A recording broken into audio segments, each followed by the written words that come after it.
تعالوا بقى ناخد مع بعض تحدي جديد من يوميات في امريكا، واقول لكم ازاي ممكن نفرش الاوضه دي باقل اسعار، ونخوض مع بعض التجربه ونعرف. شايفين المنظر عامل ازاي؟ خلاص احنا طبعا قلبين الدنيا، دي المراتب كل حاجه طالعه، وكمان هنفرش الاوضه دي برضو مع بعض. اوكي، السرير ده نوديه حته تاني ونشوف التجربه دي واخرة الاونلاين مع صندورة ينفع ولا ما ينفعش.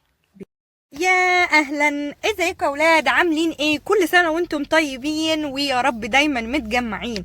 تعالوا بقى النهارده اول حاجه ممكن اكون مجنونه عملتها انا بالنسبه لي تعالوا اقول لكم. كان عندي وانا باجي بفرش البيت بتاعي كان عندي دايما اوضتين قعدت بيهم، دلوقتي نقول 3 سنين هما كانوا فاضيين. الاوضه بتاعت البنات كانت فيها سرير وحاجات كده، بس لو تيجوا للاستخدام الحقيقي طبعا ملهمش اي 30 لازمه.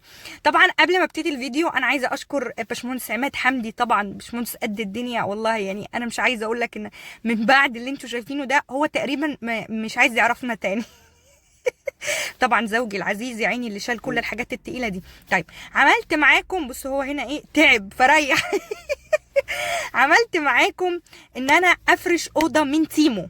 خلاص، فكره مجنونه، ولكن كنت حابه الفكره وقلت هي يا صابت يا خبت. وخلوني اقول لكم، السرير اللي قدامكم ده اردرته من تيمو ب $280. كحجم الباكس هو الباكس اللي جنب عماد ده، وكان وزنه 150 باوند. خلاص، خلي بالكم الكراتين بتيجي تقيله جدا، وركزوا قوي في الريفيوهات. بس لو انتوا حابين نفس الحاجات اللي انا جبتها هقول لكم على كل حاجه وسعرها. عيبهم حاجه واحده بس، ان هم بيحتاجوا تركيب وان انتوا تفضلوا تركبوهم، ومن الاخر عايزين حد باله رايق وطويل ويفضل يركبهم. الكوست اللي انا هقول لكم عليه في الاوضه مش شامل المرتبه، لان انا اوريدي كان عندي المرتبه.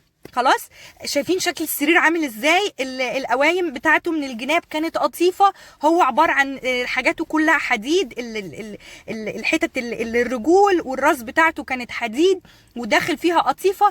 وانا قلت ان انا عايزه اتجنن واعمل الاوضه دي كلها الديزاين بتاعها بحاجاتها بدنيتها، عايزه اعملها كلها لونها اسود. ايه الفكره؟ مش عارف، بس نطلع بقى بره البنكيات والبنيات والابيضات والكلام ده كله، وقلت ان انا هتجنن بجد وهعملها اسود. خلاص، دي شكل الاوضه. وانا قست الطول والعرض بتاع السرير، وركزوا جدا لانه الحاجات دي بعد كده لما بتيجي وتتركب مستحيل مستحيل تقدروا ترجعوها غير وهي في نفس شكل البوكس اللي جه ده. على فكره اللي انتوا شايفينه مع عماد ده كان 2 كومودينو.